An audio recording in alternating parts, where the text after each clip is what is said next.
கீழே விழுந்துருப்பது கொஞ்சம் விழுந்து அது நம்ம என்ன மட்டும் எப்படி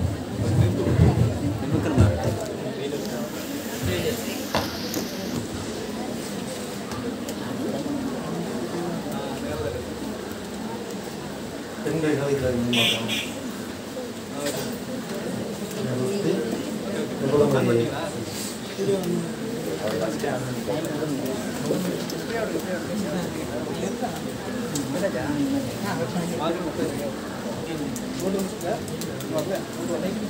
கொடுக்கல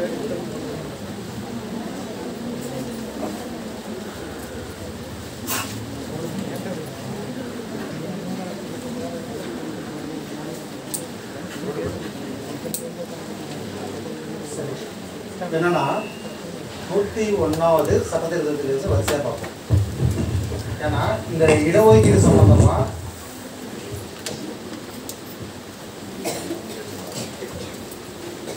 சட்ட திருத்தங்கள் நிறைய நடக்கிறது.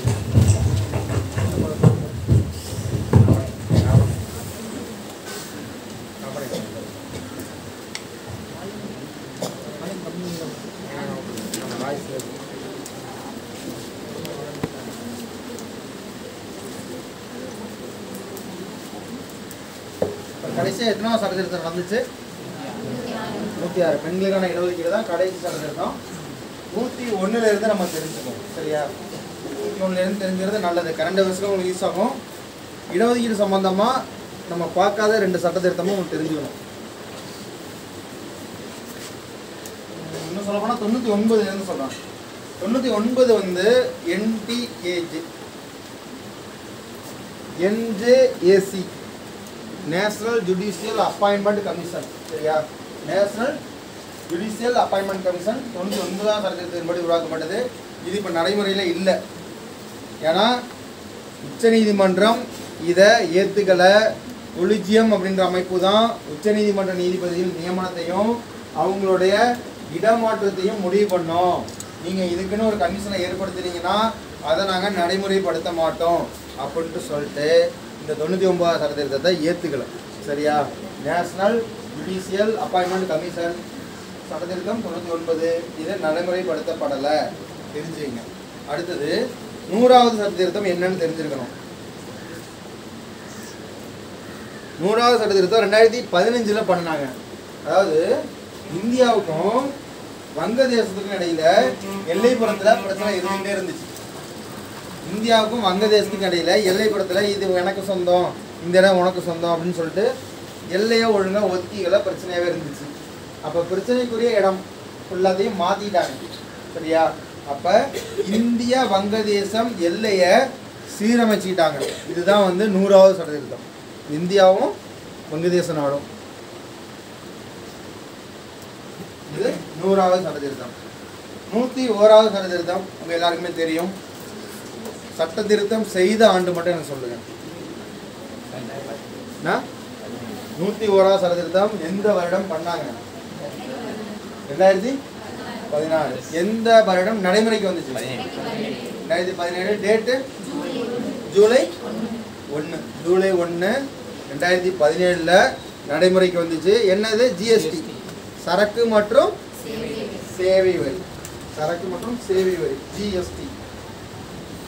ஒரே நாடு ஒரே வரி அப்படின்ற முறையை நடைமுறைப்படுத்திய நாள் என்றைக்கு? ஜிஎஸ்டின்னு கேட்காம இப்படி கூட கேட்கலாம். ஒரே நாடு ஒரே வரி எந்த நாள் நடைமுறைப்படுத்தப்பட்டது?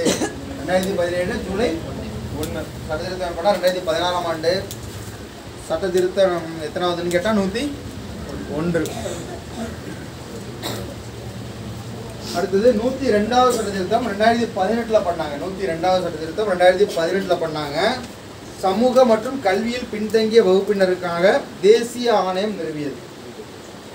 இந்த சட்ட திருத்தம் என்ன பண்ணுச்சுன்னா, சமூக மற்றும் கல்வியில் பின்தங்கிய வகுப்பினருக்கு தேசிய ஆணையத்தை நிறுவனிச்சு. சமூக மற்றும் கல்வியில் பின்தங்கிய வகுப்பினருக்கு தேசிய ஆணையத்தை நிறுவனது என்சிபிசி. இதை என்சிபிசின்னு சொல்லுவாங்க. அடுத்தது 103வது சட்ட திருத்தம் 2019 பண்ணாங்க. 103வது சட்ட திருத்தம் எந்த ஆண்டு? 2019 பொருளாதார ரீதியாக பின்தங்கிய பிரிவினருக்கு இடஒதுக்கீட்டை அனுமதிக்கிறது. இந்த சட்டத்தில் என்ன பண்ணுச்சுன்னா, பொருளாதார ரீதியாக பின்தாங்கிய பிரிவினருக்கான இடஒதுக்கீட்டை அனுமதிச்சிச்சு.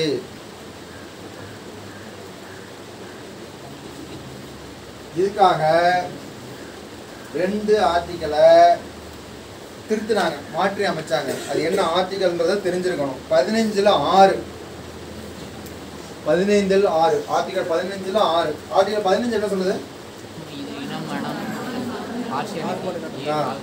இன பாகுபாடு, காற்பாடு, இனம், ஜாதி, மதம், இனம்னு பாகுபாடு. ஆர்டிக்கல் 16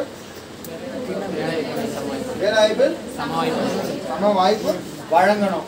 சரியா?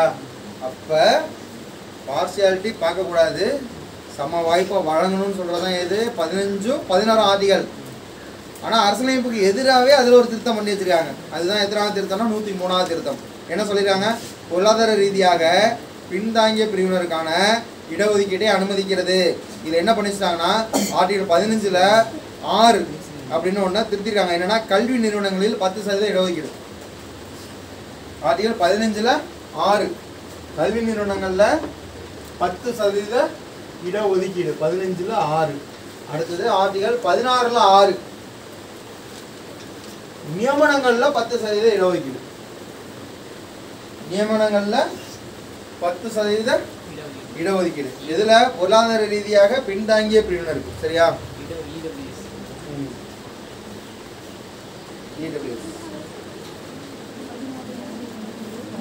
15ல் 6 கல்வி நிறுவனங்கள்ல 10% இடஒதுக்கீடு. 16ல் 6 இந்த பதவிகள் நியமனம் பண்ணுவாங்கல்ல, அதுல 10% இடஒதுக்கீடு.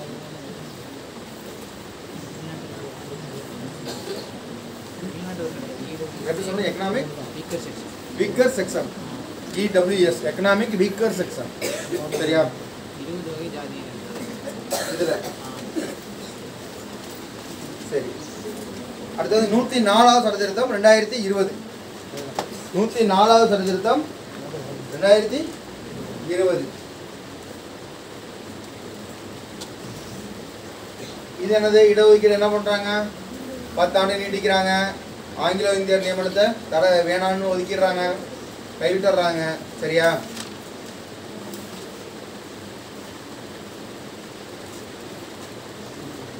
மக்களவையிலும் மாநில சட்டமன்றங்களிலும் இடஒதுக்கீடு என்ன பண்றாங்க?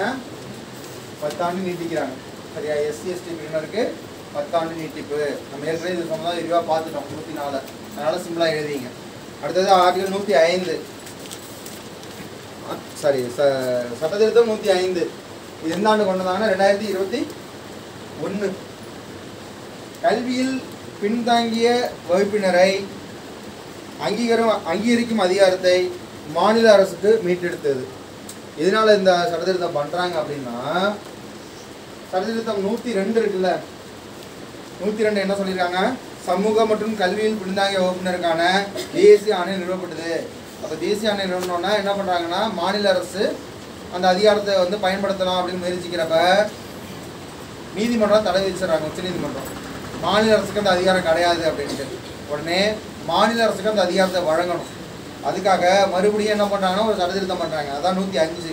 கல்வியில் பின்தாங்கிய வகுப்பினரை அங்கீகரிக்கும் அதிகாரத்தை மாநில அரசுக்கு கொடுக்குறாங்க.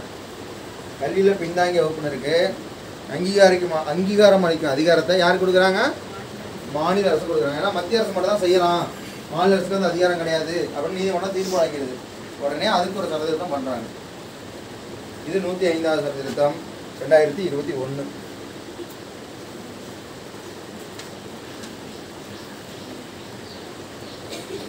ஓகேவா? இப்போ சமீபத்தில் மேற்கொள்ளப்பட்ட சட்டத்திருத்தம் எல்லாமே இடஒதுக்கீடு சம்பந்தமாக தான் இருக்குது. எதெல்லாம் இருக்குது பாருங்க. 102வது சட்டத்திருத்தம் எதை பற்றி சொல்லுது?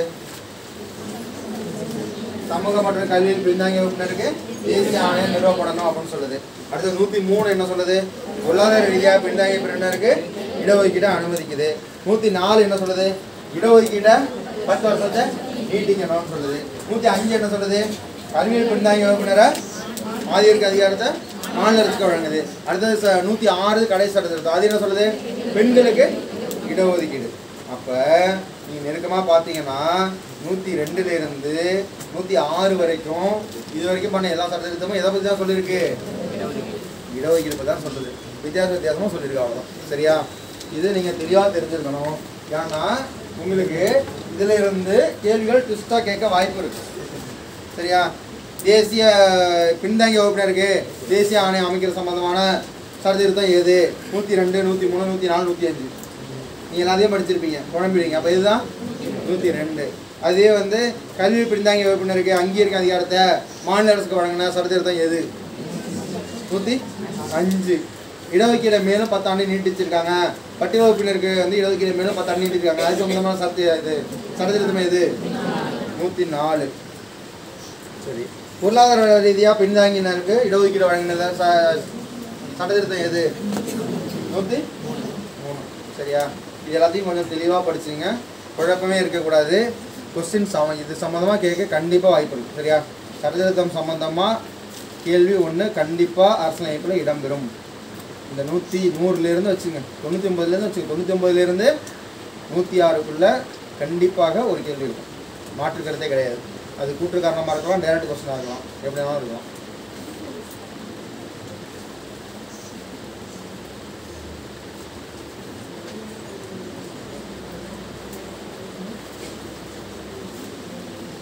சரி,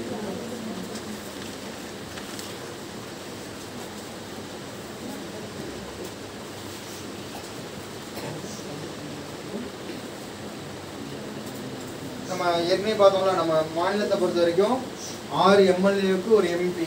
அது எல்லா மாநிலத்துக்கும் பொறுத்தாது, தமிழ்நாட்டுக்கு மட்டும்தான். சரியா? மக்கள் தொகை அடிப்படையில் அது மாறும். அது எனக்கு ஞாபகம் இல்லை, ஏதோ ஒரு ரேசியோ போடுவாங்க, 2.3 அப்படி எது நிறையா ரேசியோலாம் போடுவாங்க.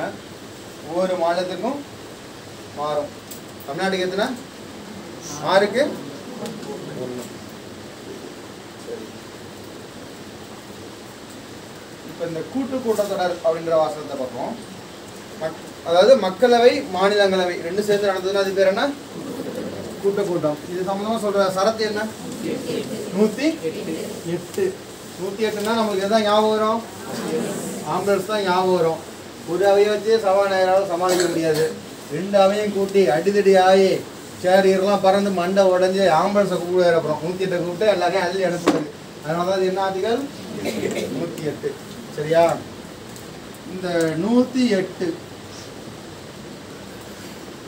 மக்களவையின் சரி நாடாளுமன்றத்தோட கூட்டத்தொடரை பற்றி சொல்ற ஆர்டிகல் என்னது? 108. இந்த 108 இந்த சரத்தை பயன்படுத்தி கூட்டத்தொடரை கூட்டுறதுக்கான அதிகாரம் படைத்தவர் யார்? குடியரசுத் தலைவர். சரி, கூட்டத்தொடருக்கு அனுமதி வழங்குவர் யார்? அதுவும் குடியரசுத் தலைவர் தான். ஒரு வார்த்தை கேட்டாலும் மாற்றி கேட்டாலும் டெஸ்ட் ஆகிடுது.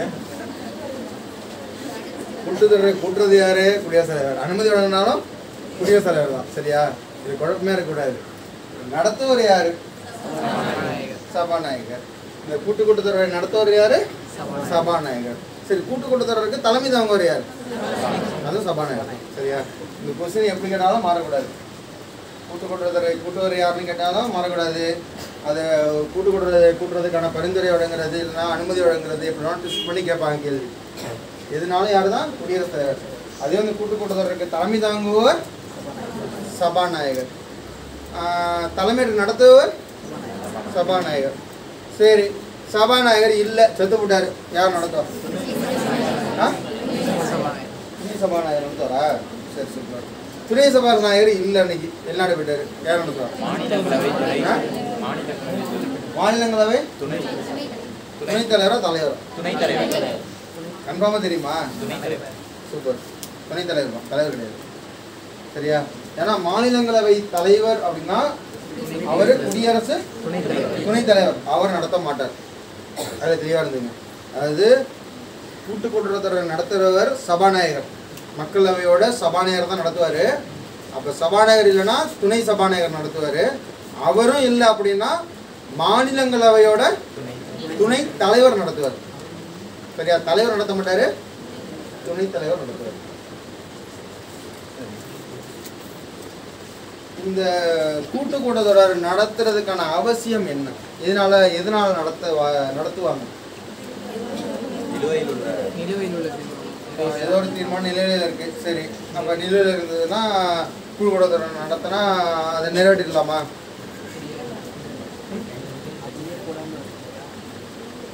அவையே கூடாமல் இருக்கிற நேரத்தில் கூட்டத்தொடருக்கு ஏற்பாடு பண்ணலாம். சரி, வேற அப்புறம்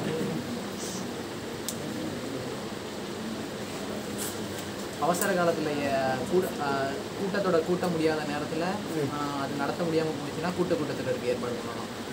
சரி, அப்போ நீங்கள் அவசர காலத்தில் வந்து கூட்டத்தொடர் நடத்த முடியலன்னா குடியரசுத் தலைவர் தான் அவசர கால சட்டத்தை ஒன்று ஏற்றிக்கலாமே. ஏற்றிவிட்டு எவ்வளோ நாளுக்குள்ள அதை அனுமதி வாங்கிடலாம். கூட்டத்தொடர் கூடாமல் இருந்துச்சுன்னா கூட்டத்தொடர் கூடாமல் இருந்துச்சுன்னா நார்மலாக நடக்கிற கூட்டத்தொடர் சார், அதெல்லாம் கூடாமல் இருந்துச்சுன்னா கூட்டத்தொடர் கூட்டலாம். நார்மலாக கூட்டத்தொடர் நடக்கலையே, அப்புறம் கூட்டத்தொடர் எப்படி நடத்துவாங்க? இல்லை, நீங்கள் சொன்ன எல்லாமே வந்துடும். நீங்கள் ஃபஸ்ட்டு ரீசன் பார்ப்போம். அதாவது ஒரு மசோதா ஒரு அவையில் நிறைவேறிட்டு இன்னொரு அவையில் கடவுளே இருக்கு, நிறைவேறலை.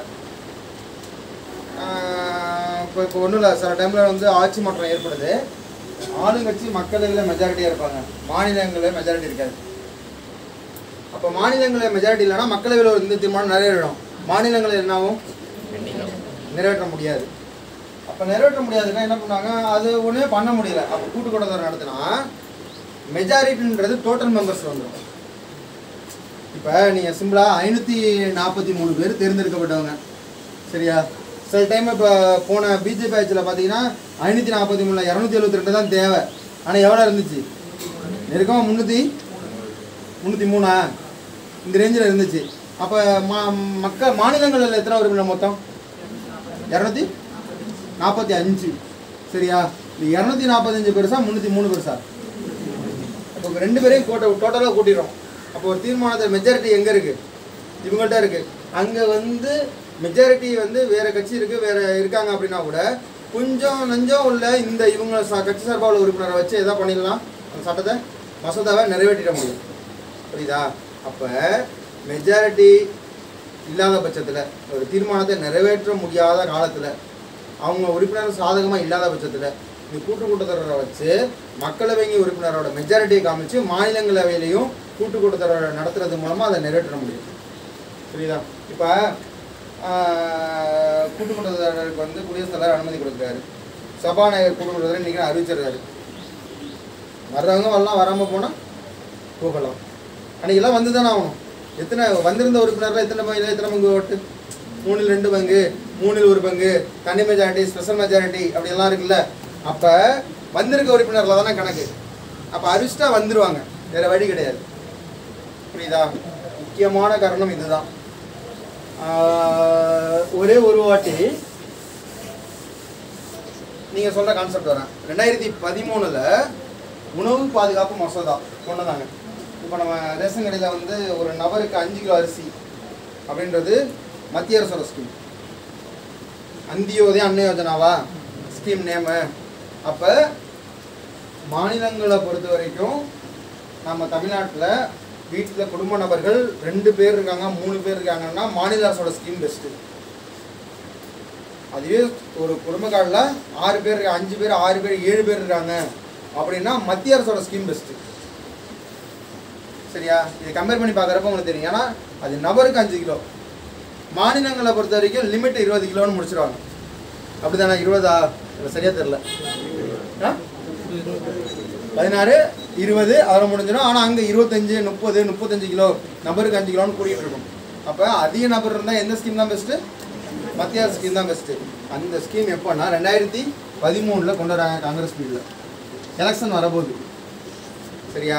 எலெக்ஷன் வரப்போது குறிப்பிட்ட நாள் முன்னாடி சட்டம் ஏற்றிடணும். உடனே என்ன பண்ணுறாரு? குடியரசுத் தலைவர் வச்சு சட்டத்தை ஏற்றி சைன் பண்ணாச்சு. ஆனால் அதை நடைமுறை கொண்டு வரணும்னா என்ன பண்ணணும்? நாடாளுமன்றத்தில் தீர்மானத்தை நிறைவேற்றணும், அதான் மசோதாவை நிறைவேற்றணும். உடனே என்ன பண்ணுறாங்க? கூட்டத்தொடரை அறிவிக்கிறாங்க. கூட்டத்தொடரை வச்சு அறிவித்து இந்த வேலையை முடிச்சிடுறாங்க. இந்த மசோதாவை நிறைவேற்றிட்டாங்க. அந்த 2013 சட்டம் இன்ன வரைக்கும் நடைமுறையில் இருக்குது. நம்ம அதான் பயன்படுத்திட்டு இருக்கோம். புரியுதா? அப்போ நீங்கள் சொல்கிற கான்செப்ட் இதுதான், ஓகேவா? அதனால் கூட்டத்தொடர் அப்படின்றது ஒரு மசோதாவை நிறைவேற்ற முடியலை, அந்த மசோதாவை சட்டமாக்கணும். சரியா? அப்போ அதுக்கு பயன்படுறதான் கூட்டுக்கூட்டத்தொடர். இதுக்கு கூட்ட அனுமதி அளிப்பவர் யாரு? குடியரசுத் தலைவர். இதை தலைமையிட்டு நடத்துவர் யாரு? சபாநாயகர்.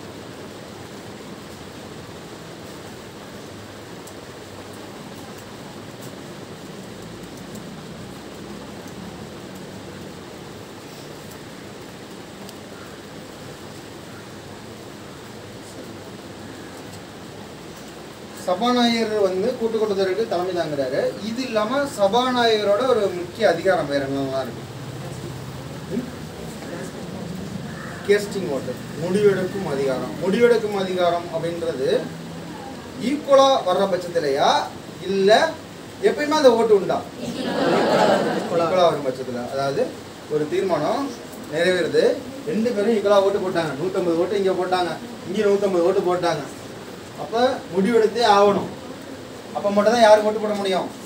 சபாநாயகர். ஓ, நான் இந்த சைடு ஓட்டு போடுறேன், 151 ஆக்கி இந்த தீர்மானத்தை வந்து இந்த மசோதாவை நிறைவேற்றிடுவோம் அப்படின்னு முடிவெடுக்கலாம். சரியா? இந்த கேஸ்டிங் ஓட்டு நார்மலாக வந்து இங்கே 130 ஓட்டு விடுது, இங்கே ஒரு 110 ஓட்டு தான் விடுது. சரியா? நான் போய் இந்த 130 ஒன்றவோ இல்லை 110க்கு கூட ஒரு ஓட்டோ போடுவேன் அப்படின்னு சொல்லிட்டு சபாநாயகர் முடிவெடுக்க முடியாது. சரியா? முடிவெடுக்கும் அந்த ஓட்டு வந்து எப்போ தான் பயன்படுத்த முடியும்? ஈக்குவலாக இருக்கிறப்ப மட்டும்தான். சரி, வேற என்ன அதிகாரம் இருக்கு? பண மசோதா. சரி, அப்போ நான் உங்களுக்கு அவரே கேள்வி, பண மசோதாவுக்கு அனுமதி அளிப்பவர் யாரு? குடியரசுத் தலைவரா? அனுமதி அளித்தாதான் மக்களவையில் அதை கொண்டு வர முடியுமா? சரி, பணம் மசோதா இல்லையான்னு முடிவு பண்ணுறவர் சபாநாயகர். சரி, ஓகே, சூப்பர். வேற என்ன அதிகாரம் இருக்கு? கட்சி தாவல் தடை சட்டம். கட்சி தாவல் தடை சட்டத்தில் வந்து அதிகாரம் படைத்தவர் ஒருத்தர் வந்து பதவியை விட்டு நீக்க அதிகாரம் படைத்தவர் யாரு? சபாநாயகர். என்னென்ன காரணங்களால கட்சி தாவல் தடை சட்டத்தை நடைமுறைப்படுத்த முடியும்? இப்போ நான் வந்து சுயேட்சை வேட்பாளர். சரியா? நான் சுயேட்சை வேட்பாளர், நான் ஜெயிச்சிட்டேன், நான் சட்டமன்றத்துக்குள்ளே போயிட்டேன். நான் ஒரு கட்சியில் போய் ஜாயின் பண்ணிடலாமா? 6 மாதம் வரை பண்ணக்கூடாது. 6 மாதம் வரை பண்ணலாமா? 6 மாதத்துக்கு பின்னாடி பண்ணக்கூடாது. 6 மாதம் வரை பண்ணலாம். சரியா? அதில் குழப்பம் வந்துடக்கூடாது. நான் வந்து சுயேட்சை வேட்பாளர், நான் தேர்ந்தெடுக்கப்பட்டுட்டேன். நான் வந்து நாடாளுமன்றத்தில் மக்களவையில் போய் உட்கார்ந்துருக்கேன். நான் 6 மாதத்துக்குள்ளே ஏதோ ஒரு கட்சியில் ஜாயின் பண்ணால் பண்ணிடலாம். 6 மாதத்துக்கு பின்னாடி நான் போய் ஜாயின் பண்ணேன்னா என்னோட பதவியை விட்டு தூக்கிடலாங்க. புரியுதா?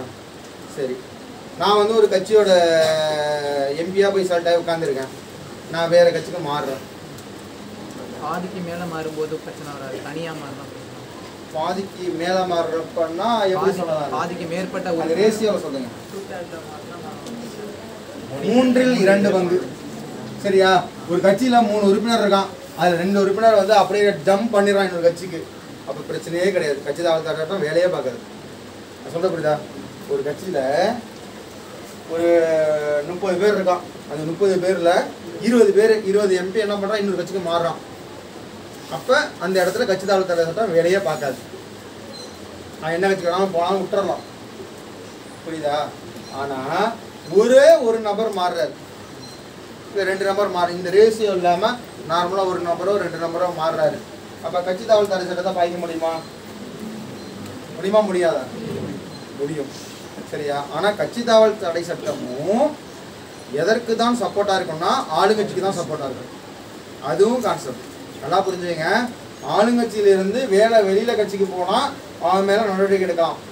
வேறு கட்சியிலேருந்து ஆளுங்கட்சிக்கு வந்தால் நடவடிக்கை எடுக்க மாட்டாங்க. ஏன்னா சபாநாயகர் யாரோட ஆளு? ஆளுங்கட்சியார். புரியுதா? எதற்காகனா இந்த தொங்கு பாராளுமன்றம் இந்த நம்பிக்கையில்லா தீர்மானம் நிறைவேற்றப்ப ஆள் ஓடி போயிடுறான். அப்போ கட்சி மெஜாரிட்டி இல்லாமல் என்ன பண்ண தோத்துடுது, பிரதமரே இல்லாமல் போயிடுது, மறுபடியும் ஒரு எலெக்ஷன் நடக்குது. இது மாதிரி பிரச்சனைக்கு தீர்வு காணதான் எதை கொண்டு வந்தாங்க? கட்சி தாவல் தடை சட்டத்தை. இது கொண்டு வந்த பிரதமர் யாரு? ராஜீவ் காந்தி. எந்த ஆண்டு? 1985.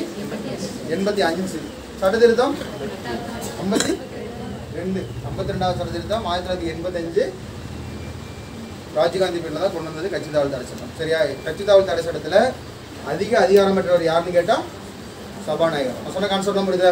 3/2 உறுப்பினர் புரியுதா? சுயேட்சை வேட்பாளர் புரியுதா? தனிப்பட்ட நபர் மாறினா புரியுதா? யாருக்கு சப்போர்ட்டாக இருக்குன்றது புரியுதா? சரி, இந்த ராஜீவ்காந்தி இவரோட இன்னொரு சட்டத்திருத்தம் ரொம்ப முக்கியமானது. வாக்களிக்கும் வயது 21 18. எந்த ஆண்டு? 1988 இருக்கு சார். எதை சார் படிக்க? ரெண்டையும் ஞாபகம் வச்சுக்கணும். சரியா? எத்தனாவது சட்டத்திருத்தம்? 21. அதனால எத்தனாவது சட்டத்திருத்தம்? 61. சரியா? இதை யாரு கொண்டு வந்தது? ராஜீவ்காந்தி தான். சரி,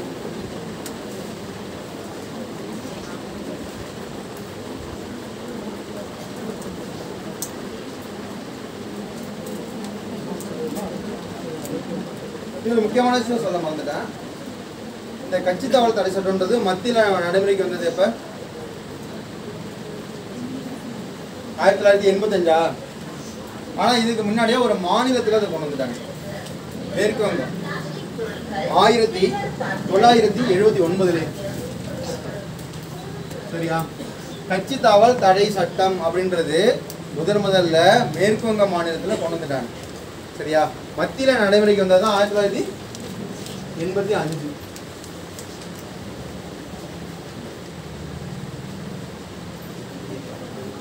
ஏன்னா இதை கேட்க வாய்ப்பு இருக்கு. ஏன்னா உங்களுக்கு எப்படி கொஸ்டின் கேட்குறப்ப பஞ்சாயத்து ராஜ் முதல்ல எந்த மாநிலத்தில் நடைமுறைப்படுத்தப்பட்டது கேள்வி கேட்டிருக்காங்க. எங்க?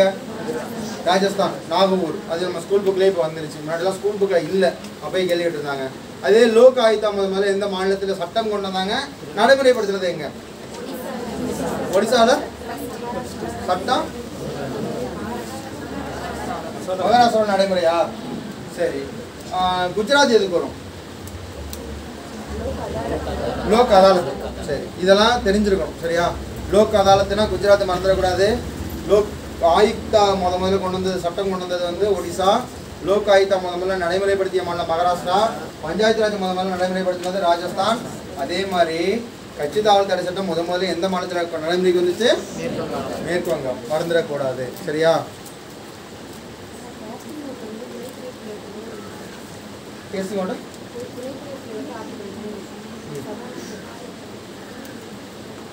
தெரியலையே, பார்க்கணும், பார்த்து சொல்கிறேன். ஞாபகம் இல்லை.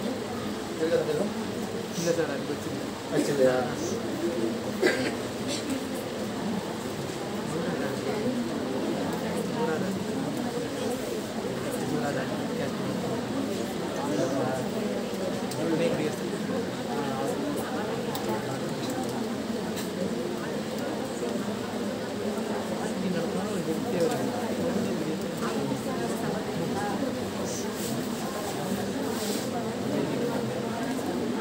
சரி, கொஞ்சம் கவனிங்க.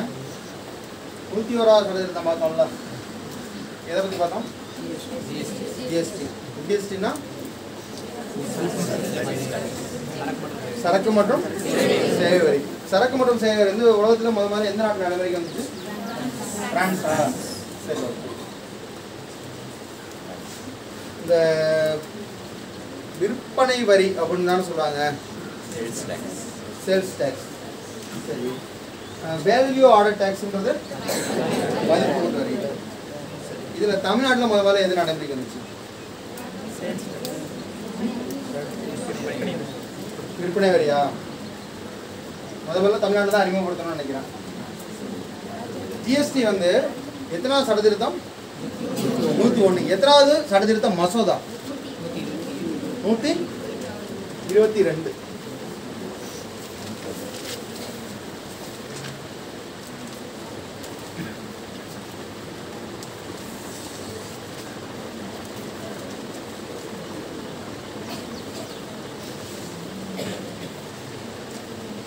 இப்போ 122 எல்லாமே வரிசையாகவே எல்லா மசோதா நிறைவேருக்கு அப்படின்னு தானே இருக்கும். ஏன்னா 128வது தான் 106வது சட்டத்திருத்தம் பெண்களுக்கான இடஒதுக்கீடு பார்த்தோம், அப்படி தானே? அப்போ வரிசை எல்லாமே நிறைவேற்று வந்திருக்கு. 122 எல்லா மசோதாவும் ஜெயிச்சிருக்கு, அப்படி தானே அர்த்தம்? சரி, அப்போ ஜிஎஸ்டி சம்மந்தமாக எத்தனாவது சட்டத்திருத்தம்னு கேட்டால் 101, சட்டத்திருத்த மசோதான்னு கேட்டால் 122. சரி, எந்த ஆண்டு நடைமுறைக்கு வந்துச்சு? 2017 ஜூலை 1. ஆனால் சட்ட திருத்தம் எந்த ஆண்டு? 2016. எத்தனை முறையில் இவங்களோட வரி விதிப்பு இருக்கு?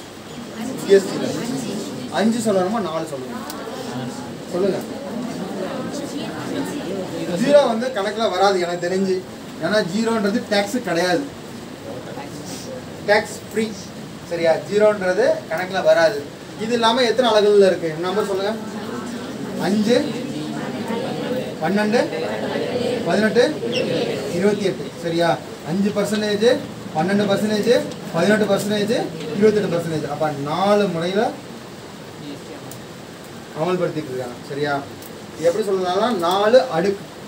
அடுக்குன்னு தானே சொல்லணும், முறைன்னு சொல்ல முடியாது. அடுக்கு. ஏன் முறைன்னு சொல்ல முடியாது அப்படின்னா ஜிஎஸ்டி எத்தனை முறையா இருக்கு? 3. சரியா? 2 குழப்பம் வரக்கூடாது. அது என்ன முறைன்னா என்ன, எத்தனை வகைன்னு? இல்லை வகைன்னு சொன்னா சென்ட்ரல், ஸ்டேட்டு, இன்டகிரேட்டட். சரியா? மத்திய, மாநில, ஒருங்கிணைக்கப்பட்ட. அப்போ மத்தியன்னா சென்ட்ரல் ஜிஎஸ்டி, சிஜிஎஸ்டி அப்படின்னு வரும். மாநிலம் அப்படின்னா ஸ்டேட் ஜிஎஸ்டின்னு வரும். இன்டகிரேட்டட் அப்படின்னா ஐஜிஎஸ்டி. சரி, இந்த மத்திய அரசு ஜிஎஸ்டி மத்திய அரசுக்கு வரி போகும், ஸ்டேட் ஜிஎஸ்டினா மாநில அரசுக்கு வரி போகும், இந்த ஐஜிஎஸ்டினா இது யாருக்கு வரி போகும்? மத்தியத்துக்கு போமா மாநிலத்துக்கு போமா? இல்லை 2 மாநிலத்துக்கு போமா? புரியலை. ஐஜிஎஸ்டி மத்திய அரசுக்கு தான் போகும். புரியுதா? ஐஜிஎஸ்டி எப்படின்னா, இப்போ நீங்கள் ஒரு பொருள் வாங்குறீங்க. சரியா? இப்போ நான் ஏதோ ஒரு பொருள் வாங்குறேன், எனக்கு 12% அந்த பொருளுக்கு டேக்ஸ். அப்போனா சிஜிஎஸ்டி 6%, எஸ்ஜிஎஸ்டி 6%. இப்படிதான் அது பிரிச்சிருக்கும். இந்த 12% டேக்ஸ்ன்றது மத்திய அரசுக்கு 6% டேக்ஸ், மாநில அரசுக்கு 6% டேக்ஸ். இந்த 5% அப்படிதான் 2.5, 2.5, 9, 9, 14, 14 இப்படிதான் பிரிச்சிருக்கும். இப்போ 2 மாநிலங்களுக்கு இடையே வர்த்தகம் நடக்குது. புரியுதா? அப்போ என்ன ஆகும்னா இந்த எஸ்ஜிஎஸ்டியும் ஐஜிஎஸ்டியும் வந்துடும், இது வராது. புரியுதா? இந்த இன்டகிரேட்டட் அப்படின்றது 2 மாநிலம் டேக்ஸ் தரும். இந்த 2 டேக்ஸும் எங்கே போனால் மத்திய அரசுக்கு போகும். இதுதான் கணக்கு. சொல்லுது புரியுதா உங்களுக்கு? சரி. ஜிஎஸ்டி சம்பந்தமா அரசியலமைப்புல சரத்து ஒன்று இருக்கு. என்ன சரத்து? என்ன? 279 ஏ ஜிஎஸ்டி பற்றி கூறும் அரசியலமைப்பு சரத்து என்ன அப்படின்னு கேள்வி கேட்கலாம். 279 ஏ.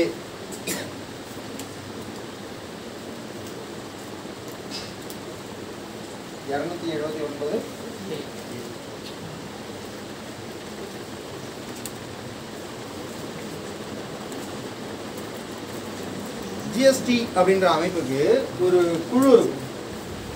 அந்த குழு தான் என்ன பண்ணுவாங்கன்னா, இந்த பொருளுக்கு டேக்ஸ் அதிகப்படுத்தலாம், இது கம்மி பண்ணலாம். இப்போ சமீபத்தில் வந்து இந்த ரம்மி சர்க்கிள் இது மாதிரி சூதாட்டத்துக்கு வந்து 28% டேக்ஸை போடுது.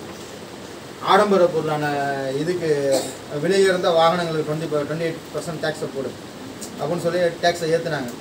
இது ஏற்றுறது இல்லாமல் அந்த குழுவோட பரிந்துரையின் அடிப்படையில் தான். அப்போ ஜிஎஸ்டின்னு ஒரு குழு இருக்குல்ல, அந்த குழுவுக்கு தலைமை தாங்குவது யார்? மத்திய நிதியமைச்சர். சரியா? ஜிஎஸ்டி குழுவின் தலைவர் யார் அப்படின்னு கேட்டா மத்திய நிதியமைச்சர். உங்க ஆப்ஷன் வந்து குடியரசுத் தலைவர், பிரதமர், மத்திய நிதியமைச்சர் அப்படின்லாம் இருக்கும். சரியா? சபாநாயகர் கூட ஒரு ஆப்ஷனாக இருக்கும். அப்போ உங்களுக்கு குழப்பம் வந்துடும், ஆகா பிரதமர் தான் இருப்பாரோ அப்படின்னு சந்தேகம் வந்துடும். அதனால தெளிவாக படிங்க. ஜிஎஸ்டி குழுவின் தலைவர் யாரு? மத்திய நிதியமைச்சர்.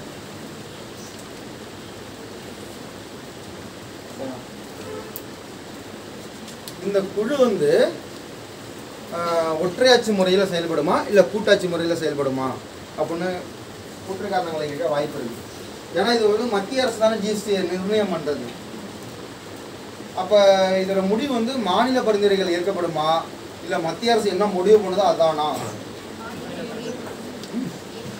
ஏற்றுக்கொள்ளப்படுமா? எப்படி ஏற்றுக்கொள்ளப்படும்? விவசாயத்துக்கு ஜிஎஸ்டி இல்லையா? விவசாயத்துக்கு ஜிஎஸ்டி இல்லைன்றது ஜிஎஸ்டி நடைமுறைக்கு வந்த காலத்திலிருந்து உண்டு.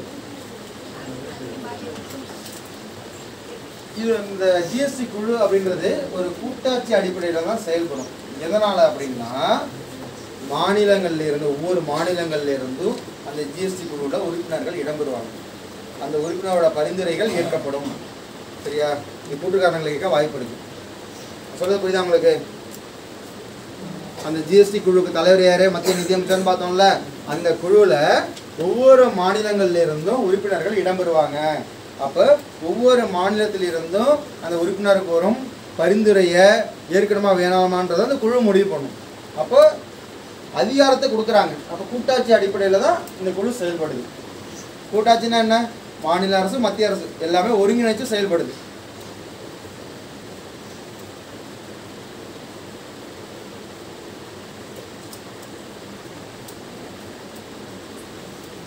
ஏன்னா உங்களுக்கு லாஸ்ட்டாக ஒரு டிஎன்பிசி கொஸ்டினில் கூட்டாட்சி அமைப்பில் இடம்பெறாது எது அப்படின்னு சொல்லிட்டு 4 ஆப்ஷன் கொடுத்துட்டாங்க. புரியுதா? அதில் வந்து செயல்படாது எதுன்னு தெரிஞ்சிருக்கணும்ல உங்களுக்கு, அதுக்காக சொல்கிறோம்.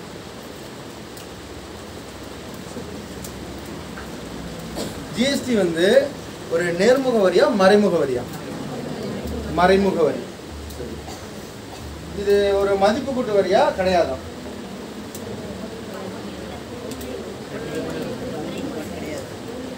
புரியல. ஒருங்கிணைந்த நிதியா? ஒருமுனை வரி. சூப்பர். ஒருமுனை வரி உண்டு. இது ஒரு மதிப்பு கூட்டு வரியாகவும் செயல்படும். சரியா? அதாவது இது ஒரு மறைமுக வரி, ஒருமுனை வரியாக இருக்கு, மதிப்பு கூட்டு வரியாகவும் செயல்படுது. என்ன சார் ஒருமுனை வரினா என்ன சார் அப்படின்னு கேள்வி கேட்பீங்க. அதாவது இப்போ ஒரு பொருள் உற்பத்தி பண்ணுறாங்க கம்பெனியில். அப்போ உற்பத்தி வரின்னு ஒன்று வச்சாங்க. சரியா? டிரான்ஸ்போர்ட் மாறுது, டிரான்ஸ்போர்ட்டில் வருது, அப்போ அதுக்கு ஒரு வரி. உள்ள ஒரு இடத்துக்கு நுழையுது, அப்போ அதுக்கு ஒரு வரி, நுழைவு வரி. அப்போ ஒரு இடத்துல வந்து அது விற்பனை பண்ணுறாங்க, அப்போ விற்பனை வரி. இது எல்லாத்தையும் என்ன பண்ணிட்டாங்க? ஒரே வரியில் கொண்டு வந்துட்டாங்க. புரியுதா? ஒரு அங்கங்கே விட்டு விட்டு விடா வைத்த வரியெல்லாம் என்ன பண்ணிட்டாங்க? ஒரே வரியில் கொண்டு வந்துட்டாங்க. ஒரு குடைக்குள் ஒரே ஜிஎஸ்டி, அவ்வளோதான் முடிச்சு. அதுதான், அதனால தான் அது என்னன்னு பேர்? ஒருமுனை வரி.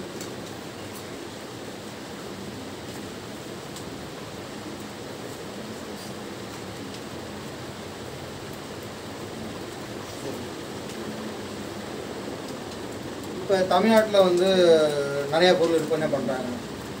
இதெல்லாம் ஜிஎஸ்டியில் வரல. ஒன்று மனுஷனுக்கு போகிற பெட்ரோலும் வரல, வண்டிக்கு போகிற பெட்ரோலும் வரல. சரியா? ஜிஎஸ்டியில் வரல. சரியா? மதுபானங்கள் வந்து ஜிஎஸ்டி கீழே வரல. இன்னொன்று பெட்ரோல் டீசல்லாம் வந்து எதில் வரல? ஜிஎஸ்டி வரியில் கிடையாது. இது மாநில அரசுக்கு சாதகமாக பாதகமாக? சாதகம். மாநில அரசுக்கு மத்திய அரசை தாண்டி வரி வர்றது இதில் தான். அதனால தான் ஜிஎஸ்டிக்கு வர்றதை எந்த அரசும், ஆளுங்கட்சியாக இருந்தானே எதிர்கட்சியாக இருந்தானே எந்த அரசும் விரும்பலை. புரியுதா உங்களுக்கு? டேக்ஸ் அதிகமாக மாநிலத்துக்கு வருமானம் வர்றது இந்த ரெண்டுலையும் தான். ஒன்று மதுபானங்கள் மூலமாக, இன்னொன்று பெட்ரோல் டீசல் மூலமாக.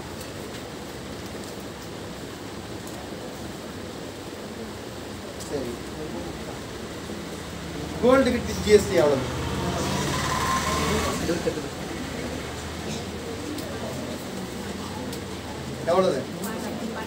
இல்லை, அப்புறம் 5%. 0%. அப்புறம் வேற எதுவுமே ஆசைலாம் இல்லையா? 3%. சரியா? கோல்டுக்கு மட்டும் என்ன சார் இந்த அடுக்குலையே வரலையே சார் அப்படின்னு கேட்குறீங்களா? அப்படிதானே கேட்குறீங்க சார். என்ன சார் 5லேயும் வரல, 12லேயும் வரல, 18லேயும் வரல, 28லேயும் வரல? அது அப்படித்தான். சரியா? நீங்கள் போயிட்டு தங்க நகை வாங்குறப்ப அந்த பில் வாங்கி பார்த்தீங்கன்னா உங்களுக்கு டேக்ஸ் எவ்வளோ போடுவாங்கன்னா 13 போடுவாங்க. எனக்கு தெரிஞ்சு சைக்கூலி சேதாரம் 9% போடுவாங்க. இது ஒரு 3%, 12% உங்களுக்கு அதில் போடுவாங்க. புரியுதா? அப்போ தங்க நகைகளுக்கு ஜிஎஸ்டி எவ்வளவு? 3%. டைமண்ட் இது மாதிரி விலை உயர்ந்த கற்களுக்கு எவ்வளோ தெரியுமா? 2.5. விலை உயர்ந்த கற்களுக்கு பர்சன்டேஜ் எவ்வளவு? 2.5. இது ஜிஎஸ்டி முறைகளில் இல்லாமல் ஆனால் ஜிஎஸ்டி வசூலாகுது அப்படின்றத நீங்கள் தெரிஞ்சுக்கணும். அதுக்காக. சரியா? கோல்டுக்கு 3%, விலை உயர்ந்த கற்களுக்கு 2.5%.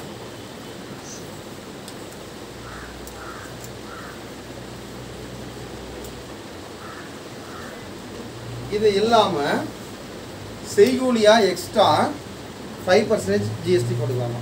செய்கூலி புரியுதா உங்களுக்கு? கூடுதல் வரி செய்கூலிக்கு, செய்கூலி கொடுக்குறீங்களா அதுக்கு 5% போடலாம். சொல்ல புரியுதா? செய்கூலின்னா உங்களுக்கு ஒரு கூலி கடையில் போட்டாங்கன்னா அந்த போடுற அமௌண்ட்டுக்கு எத்தனை பர்சன்டேஜ் வரி? 5%. முன்னாடி சொன்ன கேட்டீங்க, தங்க நகைகளுக்கு எத்தனை பர்சன்டேஜ் ஜிஎஸ்டி? 3%. விலை உயர்ந்த கற்களுக்கு எத்தனை பர்சன்டேஜ்? 2.5. செய்கூலிக்கு கூடுதலாக எத்தனை பர்சன்டேஜ் வரி? 5% ஜிஎஸ்டி.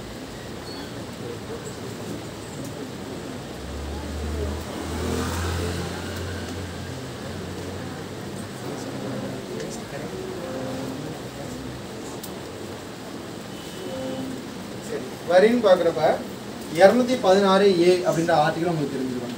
216A அப்படின்ற சரத்தை உங்களுக்கு தெரிஞ்சிருக்கணும்.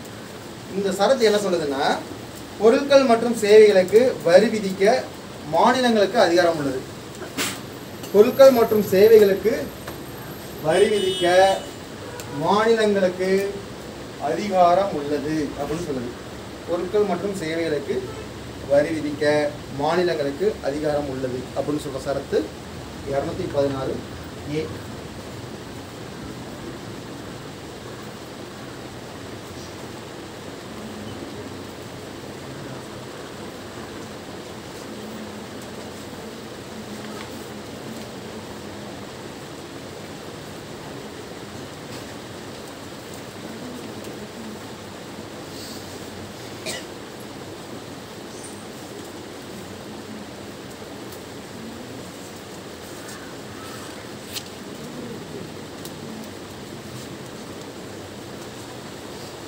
கட் பண்ணுறேன்.